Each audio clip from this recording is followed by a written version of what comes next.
கோயில் நகரம் என்று போற்றப்படும் காஞ்சிபுரத்தில் எண்ணற்ற வைணவ திருத்தலங்கள் உள்ளன. அவற்றில் மிகவும் தொன்மையானதும் மகாபாரத வரலாற்றோடு நேரடி தொடர்புடையதுமான ஒரு தலம்தான் பாண்டவ தூத பெருமாள் திருக்கோயில். 108 திவ்ய தேசங்களில் ஒன்றாக திகழும் இக்கோயிலின் சிறப்புகளை இந்த பதிவில் காண்போம். மகாபாரத போருக்கு முன்னதாக பாண்டவர்களுக்காக தூதுவராக துரியோதனனின் அவைக்குச் சென்றார் கண்ணபிரான். அங்கு பாண்டவர்களுக்கு உரிய நிலத்தை கேட்டு அவர் வாதிட்டார். ஆனால் அவரை சிறைப்பிடிக்க எண்ணிய துரியோதனன் ஒரு தந்திரத்தை செய்தான். கண்ணன் அமரும் இருக்கைக்கு அடியில் ஒரு பெரிய பள்ளத்தை தோண்டி அதன் மேல் கம்புகளை அடுக்கி அதன் மேல் அழகிய விரிப்பை விரித்தான். கண்ணன் அதன் மேல் அமர்ந்ததும் பள்ளத்திற்குள் விழுந்து விடுவார். அங்கே மறைந்திருக்கும் வீரர்கள் அவரை கொன்று விடுவார்கள் என்பது அவனது திட்டம்.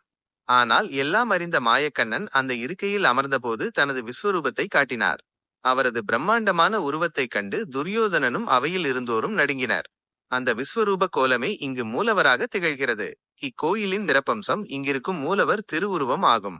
சுமார் 25 அடி உயரத்தில் அமர்ந்த கோலத்தில் பிரம்மாண்டமாக அருள்பாலிக்கிறார் கண்ணன். பொதுவாக கிருஷ்ணர் கோயில்களில் அவர் நின்ற கோலத்திலோ அல்லது குழலூதும் மன்னனாகவோதான் காட்சியளிப்பார். ஆனால் இங்கு விஸ்வரூப தோற்றத்தில் பாண்டவ தூதுவனாக அமர்ந்த நிலையில் இருப்பது தனிச்சிறப்பு. இங்குள்ள மூலவர் திருமேனி மண்ணால் ஆனது என்று சொல்லப்படுகிறது. எனவே மூலவருக்கு திருமஞ்சனம் அபிஷேகம் செய்யப்படுவதில்லை.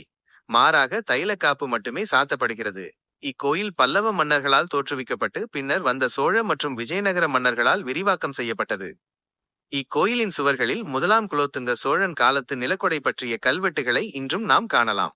தொன்மையான திராவிட கட்டடக்கலையை பறைசாற்றும் வகையில் இக்கோயில் அமைந்துள்ளது. இக்கோயில் ரோகிணி நட்சத்திரக்காரர்களுக்கு மிக முக்கியமான வழிபாட்டு தலமாக கருதப்படுகிறது. இங்குள்ள பெருமாளை வழிபட்டால் குடும்ப பிரச்சினைகள் நீங்கும் என்பதும் கடன் தொல்லைகளிலிருந்து விடுதலை கிடைக்கும் என்பதும் பக்தர்களின் நம்பிக்கை. குறிப்பாக புதன்கிழமைகளில் இங்கு வழிபாடு செய்வது விசேஷமானது. வரலாறும் ஆன்மீகமும் சங்கமிக்கும் இந்த அற்புதமான திருக்கோயிலை நீங்கள் இன்னும் தரிசிக்கவில்லை என்றால் அடுத்த முறை காஞ்சிபுரம் செல்லும்போது தவறாமல் தரிசியுங்கள். 25 அடி உயர விஸ்வரூப கண்ணனின் அருள் உங்கள் அனைவருக்கும் கிடைக்கட்டும். இந்த தகவல் உங்களுக்கு பிடித்திருந்தால் மறக்காமல் விருப்பம் லைக் தெரிவியுங்கள். மேலும் இது போன்ற பல வரலாற்று தகவல்களுக்கு எமது பக்கத்தை பின்தொடருங்கள். நன்றி.